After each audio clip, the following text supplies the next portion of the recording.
Bonjour, chères étudiantes, chers étudiants. Bon, aujourd'hui, on va essayer de présenter un cours, une séance intégrale relative au droit des marchés publics à la lumière du décret du 20 mars 2013. Bon, on va essayer à travers le cours qu'on va présenter aujourd'hui d'essayer de toucher toutes les côtés et tous les axes relatifs au droit du marché public. Mais avant d'entrer dans le détail du droit du marché public, il s'avère d'une manière nécessaire de présenter quelques définitions et quelques concepts qui soulèvent toujours des difficultés relatives à la définition et la complexité de leur notion, à savoir le contrat administratif. Comme vous savez, et comme vous avez étudié bien sûr la notion des contrats administratifs, la notion des contrats administratifs bien sûr présente toujours des difficultés et bien sûr, contrairement au contrat de droit civil, quand on parle de contrat de droit civil, le contrat de droit civil, elle est défini par le législateur, bien sûr, par les obligations du contrat, mais le problème qui soulève toujours le contrat administratif, c'est le problème de la définition. Bon, la doctrine, elle a essayé de présenter des critères de définition et ou bien des critères d'identification, à savoir la clause exorbitante et l'un des co-contractants signataires des contrats administratifs, et que le contrat doit être intimement lié au service public. Bien sûr, le contrat de marché public est un contrat qui est assimilé à un contrat administratif, puisque toutes les clauses bien sûr mentionnées s'appliquent et se rassemblent dans le contrat du marché public, à savoir la clause exorbitante, le maître d'ouvrage, comme il est défini, bien sûr, par le décret du 20 mars, c'est-à-dire la personne publique qui représente l'administration, et toujours le contrat de marché public, il est lié pour satisfaire un besoin d'intérêt général ou bien pour satisfaire un besoin collectif, à savoir le service public. D'autres difficultés, bien sûr, pour mieux comprendre le contrat de marché public, il s'avère nécessaire aussi de la comparer avec des notions voisines, à savoir le contrat de gestion déléguée et le contrat de partenariat public-privé. Puisque les deux types de contrats, à savoir la gestion déléguée et le partenariat public-privé aussi, sont des contrats administratifs puisqu'ils sont liés pour la satisfaction d'un besoin collectif et en même temps sont liés par et en même temps, bien sûr, ils contiennent des clauses exorbitantes qui sont signées par une personne de droit public. Mais malgré ça, vu l'importance du marché public, le législateur, bien sûr, est là, essayé de réglementer ce type de contrat par une législation spéciale. Bien sûr, c'est pour mieux comprendre aussi le cadre historique de la législation relative au marché public, bien sûr, le premier décret qui réglemente les marchés publics, bien sûr, c'était en 65, en passant par le décret de 76, en passant par le décret de 30 décembre 98, après le 5 février 2007 et après le 20 mars 2013. Bien sûr, c'est le récit chronologique ou bien le récit historique le récit historique qui a marqué la législation relative au marché public. Bien sûr, avant d'entrer dans l'explication d'un contrat de marché public, comme je viens de dire, il faut bien saisir la notion de contrat de marché public et la notion de service public. Ce sont deux notions qui sont intimement liées et qui relèvent toujours des difficultés de définition. C'est-à-dire, c'est très difficile de définir un contrat, est-ce qu'il est un contrat administratif ou pas.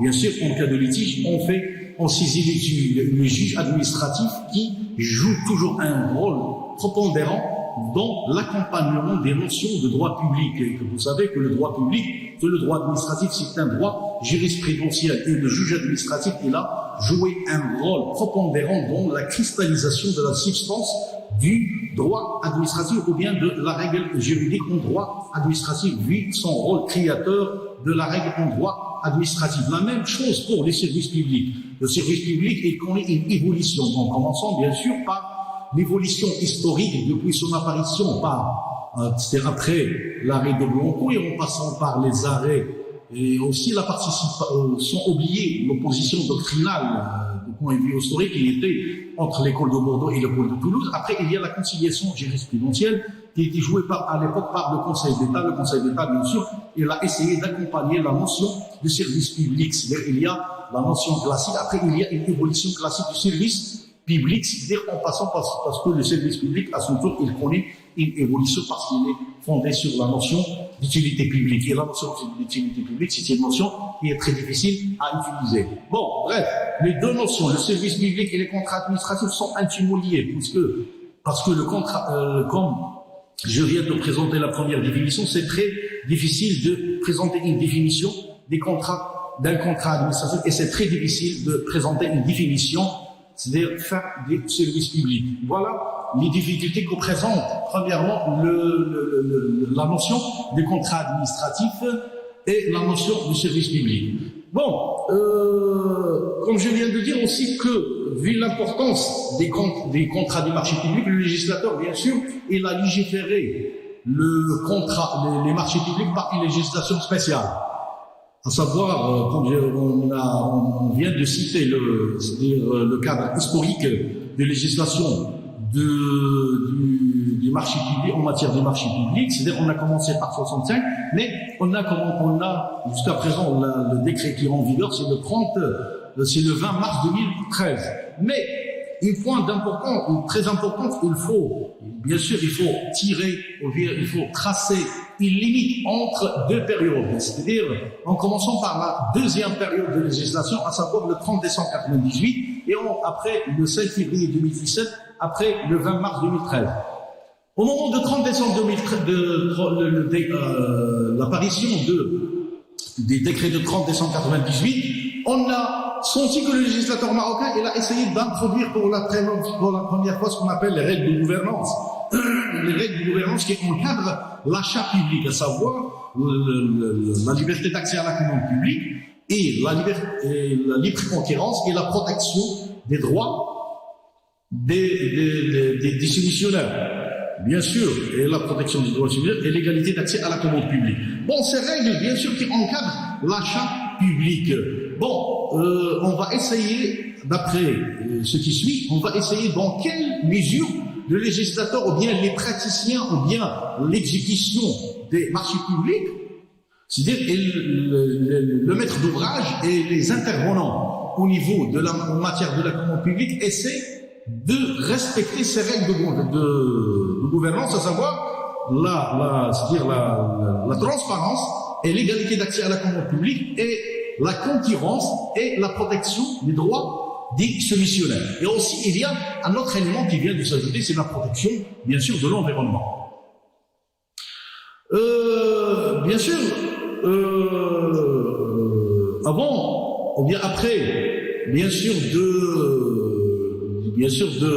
d'entrer directement dans la notion des marchés publics, bien sûr, ces règles de gouvernance, il faut signaler que ces règles de gouvernance qu'on vient de citer, qui viennent de paraître la première fois en 98, connaît certaines limites dans leur application qu'on va voir. Mais ces règles qui étaient apportées pour la première fois par le décret de 30 décembre 98, elles étaient confirmées par le décret du 5 février 2007. Mais de 5 février 2007 à 2013, il y a un événement qui vient.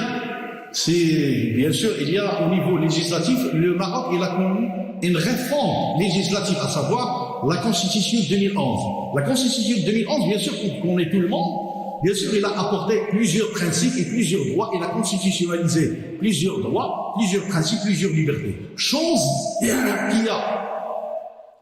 a donné, ou qui a fait obligation pour les législateurs d'intervenir dans les domaines pour aligner et pour ajuster l'arsenal juridique à la Constitution de 2011. Chose qui a répercuté positivement et qui a donné naissance au décret de 20 mars 2013, qui a, bien sûr, qui a aligné plusieurs droits et plusieurs règles de gouvernance avec la Constitution de 2011, comme on va voir.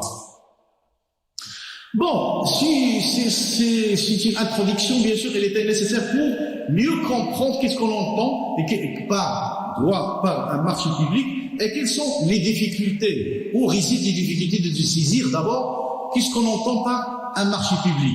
Bien sûr, si on va se référer à la définition qui est présentée par le législateur, le marché public, c'est un contrat qui est conclu entre un maître d'ouvrage et un fournisseur, un prestataire de service pour exécuter ou bien, c'est-à-dire en fonction de la définition qui était présentée par le décret de 20 mars 2013. Aussi, le législateur, il a ajouté une autre définition dans l'article 13 de 20 mars 2013. Il a dit que le contrat de marché est un contrat écrit et que les cahiers de charges, c'est-à-dire manquent l'exécution, manquent son exécution. C'est-à-dire, il y a la conclusion, il y a l'exécution. Quand on parle des marchés, des cahiers de charges, par exemple, l'article 13, il a dit que les contrats du marché sont des contrats écrits et que les cahiers de charges. Ici, on doit répartir, on doit diviser les cahiers de charges en deux types de cahiers de charges. Il y a le CCAGT et le CCAGMO. Qu'est-ce qu'on entend par un CCAGT? C'est le cahier de clause administrative générale appliqué sur le marché des travaux. Et le CCAGMO, c'est le cahier des clauses administratives générales appliqué sur les marchés des études et la maîtrise des œuvres.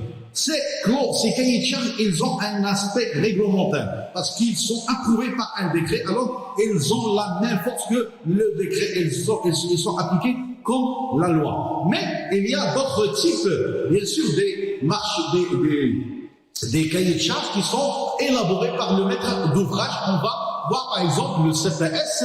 Le CPS, c'est le cahier de prescription spéciale, et il est préparé par le maître d'ouvrage quand il, bien sûr, en cas de préparation c'est-à-dire de lancer un appel d'offres. Bien sûr, il y a des documents qui sont préparés par le maître d'ouvrage qu'on va le détailler après.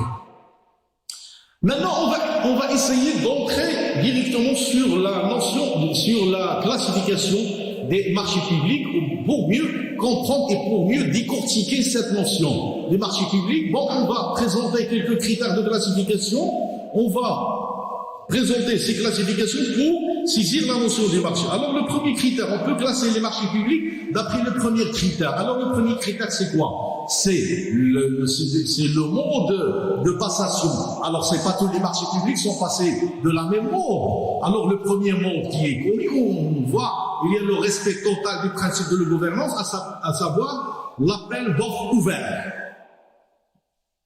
Qu'est-ce qu'on entend par un appel d'offres ouvert? Un appel d'offres ouvert, il est ouvert à tout concurrent qui remplit les conditions qui sont édictées et qui sont limitées par le maître d'ouvrage et par le législateur. Alors, l'appel d'offres ouvert, il est ouvert à tout concurrent, bien sûr, à condition de remplir les conditions qui sont déjà limitées et déjà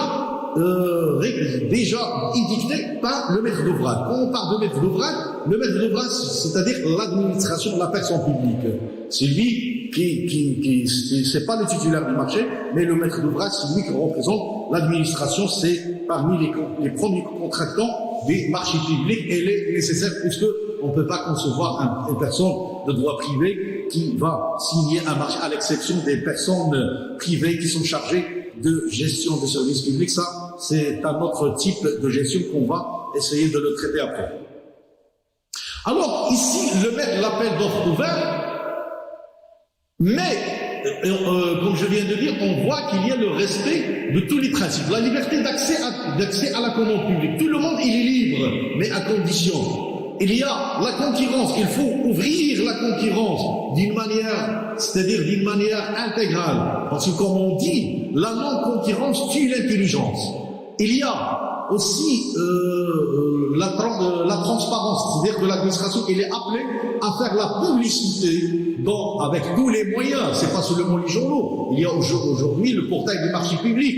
Il y a les avis d'appel d'offres qui peuvent être mentionnés et qui peuvent être publiés par tout type de moyens de publicité. Il y a aussi la protection des droits des concurrents. Ces concurrents qui vont déposer leur candidature, jouissent d'une protection, mais c'est une protection juridictionnelle, bien sûr, par le juge administratif. Mais avant de saisir la juge administrative, il y a, comme on va voir dans le dernier chapitre, il y a le recours administratif, il y a les modes alternatifs de règlement de litige. Mais s'il n'y a pas, c'est-à-dire si les concurrents ne sont pas satisfaits, alors le juge administratif, étant que juge protecteur des droits et libertés, elle est interpellée toujours à intervenir pour, bien sûr, protéger ses droits et libertés. L'appel d'offres ouvert connaît certaines restrictions.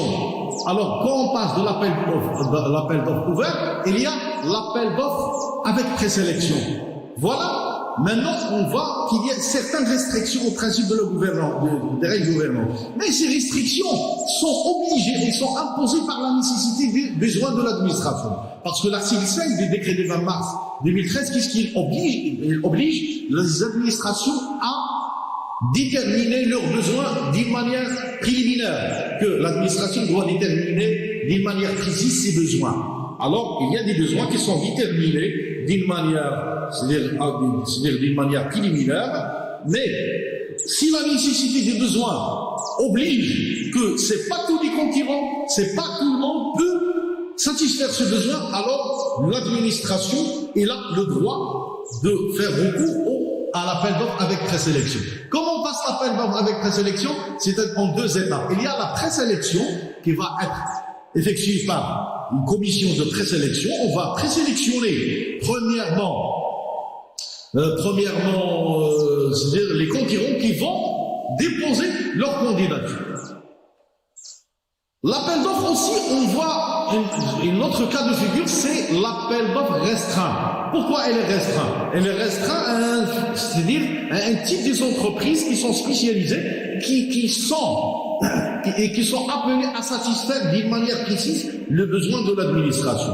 Mais ces restrictions, bien sûr, sont imposées par le législateur, mais à condition que le montant global du marché ne dépasse pas 1 million de dirhams et que le maître d'ouvrage doit préparer un certificat administratif pour faire voir ou bien démontrer les besoins qui ont poussé l'administration à passer ce type de marché par voie d'appel d'offres restreint. Ça, c'est l'appel d'offres en général qui est divisé en appel d'offres avec présélection, appel d'offres restreint.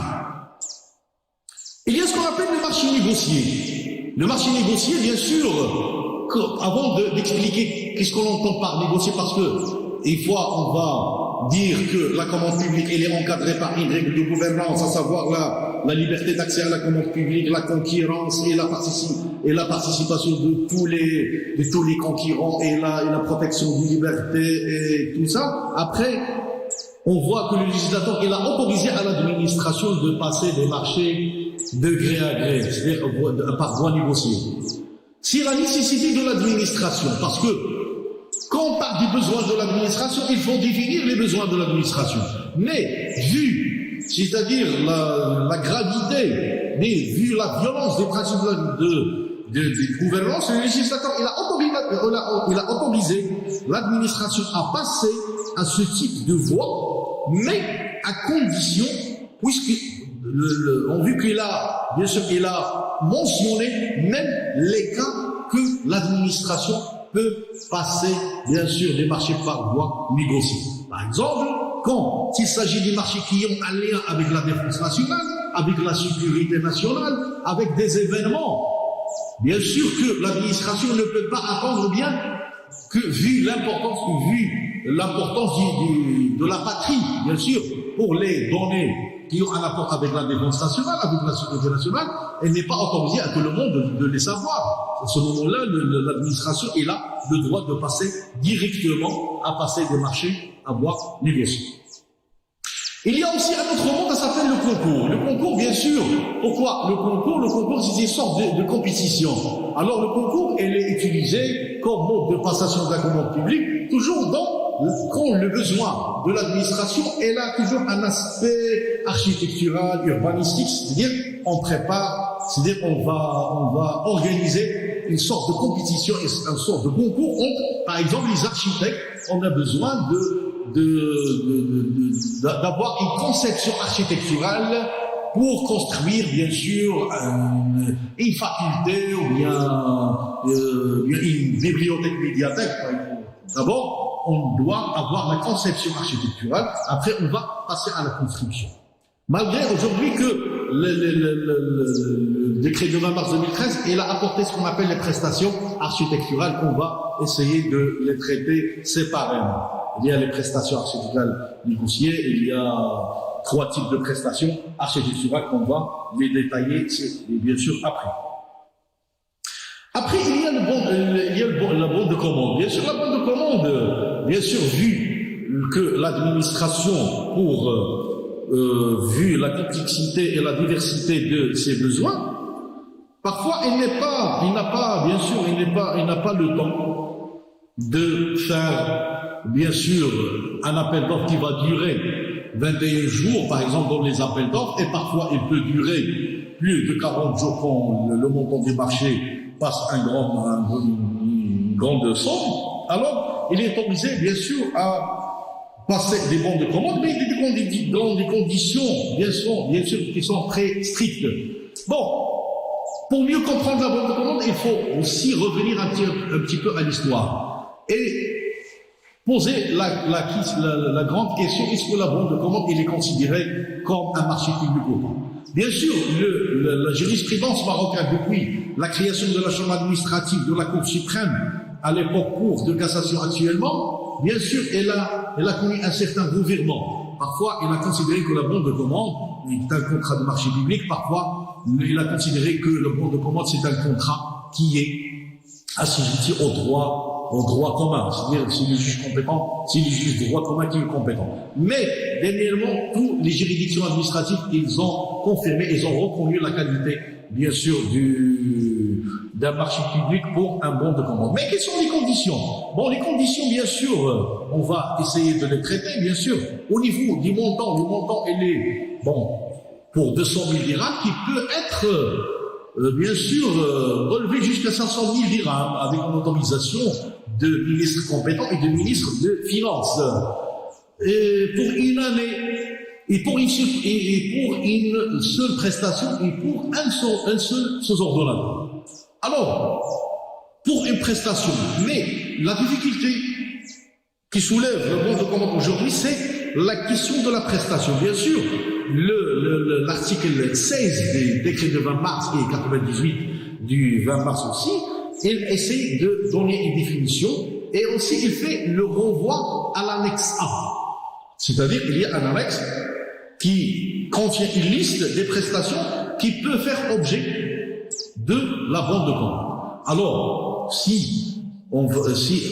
par exemple, pour un sous-ordonnateur, une fois il veut, bien sûr, passer une prestation par bande de commande, il doit s'assurer que la prestation figure dans la liste qui est qui est dans l'annexe A ou pas. Alors, c'était le premier critère de classification. Alors, le deuxième critère de classification, c'est-à-dire pour classifier un marché. Alors, on a essayé de présenter le premier critère, à savoir le marché, c'est-à-dire ça dépend du voir, en utilisant le premier critère, c'est le mode de passation. Alors, maintenant, le deuxième critère, c'est le mode d'exécution. Alors, c'est pas tous les marchés qui sont exécutés de la même manière. Alors, le premier critère, comme je viens, c'est le mode d'exécution. Est-ce que tous les marchés sont exécutés de la même manière? Parce que si on pose la question, on va commencer par l'article 5. L'article 5, le législateur, il a fait obligation pour l'administration de déterminer d'avance ses besoins. Mais l'article 6, il dit par dérogation de l'article 5. C'est-à-dire, il y a une possibilité de dérogation, de délimitation des besoins. C'est-à-dire, l'article 6, il dit que lorsque les prestations ne peuvent pas déterminer d'avance et qu'ils ont un caractère répétitif et prévisionnel, le maître d'ouvrage peut passer un marché cadre. Qu'est-ce qu'on entend par un marché cadre? Un marché cadre, bien sûr, c'est un marché qui est exécuté sous forme de marché cadre puisque les besoins ne peuvent pas être déterminés par avance, mais on fixe un minimum et un maximum, à condition que le maximum ne dépasse pas 2 fois le minimum. Et les prestations qui peuvent faire objet d'un marché cadre, elles figurent dans l'annexe A et B. Mais pourquoi l'annexe A et B? Parce que dans un marché cadre, il y a les prestations qui peuvent faire objet et qui figurent dans l'annexe A sont renouvelables pour 3 ans. Et qui figurent dans l'annexe B peuvent exécuter pour 5 ans. C'est-à-dire, pour chaque année, on fait une reconduction du marché cadre. Mais il y a la liquidation du budget au niveau des 3 ans et au niveau de 5 ans. La même chose pour les marchés à tranches ou bien reconductibles.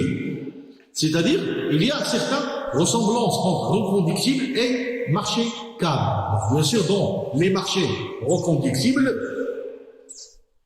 les prévisions peuvent être diminuées, peuvent être définies et limitées d'avance, mais elles ont un aspect répétitif. La même chose, les conditions de la reconduction, bien sûr, elles contiennent une clause de tacite reconduction, et sont réparties entre 3 ans et 5 ans, mais aussi l'annexe A et l'annexe B qui contiennent les prestations qui peuvent faire objet des marchés reconductibles. Il y a aussi un autre type d'exécution du marché. Le marché à tranche conditionnelle et les marchés à lotis. Alors, qu'est-ce qu'on entend par à tranche conditionnelle? Un marché qui est réparti en tranches, mais chaque tranche il est conditionné d'avoir les fonds nécessaires. Un marché à lotis, il est en son tour, il est divisé en plusieurs lots, mais ces lots sont bien sûr répartis pour plusieurs entreprises. Ces 2 types de marchés à tranche conditionnelle et à lotis, elles étaient légiférées pour encourager le tissu économique et les petites et moyennes entreprises ici nationales. C'était le 2e critère. Alors, le 3e critère, les marchés publics sont classifiés selon le 3e critère, à savoir le prix. Bon, voilà, vu l'importance du prix, parce qu'on ne peut pas concevoir un marché public sans prix, et vu l'importance du prix, le législateur, il a encadré le prix avec un encadrement jusqu'au, bien sûr, on parle de la révision des prix, il y a l'arrêt du chef de gouvernement qui réglemente la révision des prix, et le prix, il varie en fonction bien sûr, du type de marché, et ça dépend de la détermination préliminaire du maître d'ouvrage. C'est le maître d'ouvrage qui va déterminer comment le marché va être payé. En se basant sur ce critère, on peut classifier les marchés selon un marché qui est passé avec un prix révisable, et un marché à prix global, et un marché à prix unitaire, et un marché à prix provisoire, et un marché à prix mixte. Par exemple, quand on va voir les documents qui doivent préparer le maître d'ouvrage, elle prépare quoi? Elle prépare un CPS et un règlement de la consultation. Il y a une déclaration sur l'honneur et un bordereau estimatif des prix.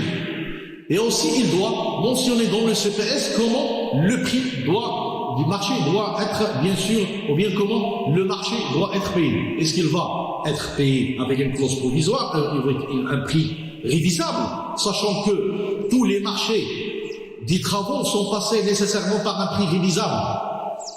Et les marchés des études, quand ils dépassent 4 mois, sont nécessairement passés par un prix révisable. Il y a aussi le prix unitaire. Est-ce que le marché va être payé par un prix unitaire? Il y a aussi le prix provisoire, surtout pour les marchés négociés. On va fixer un prix provisoire, donc avec le temps, on va fixer le prix. Après, il y a le dernier critère. Le dernier critère, c'est quoi? Le dernier critère, c'est, on peut classer les marchés publics, c'est-à-dire en fonction de son objet. Quel est l'objet du marché? C'est-à-dire, il faut se référer toujours à la définition qui a présenté le législateur. Le contrat de marché est un contrat qui est passé par un maître d'ouvrage et un prestataire de service, un conseiller. C'est-à-dire, l'objet du marché est toujours la construction, les études, prestations de services, fourniture de services. C'est l'objet.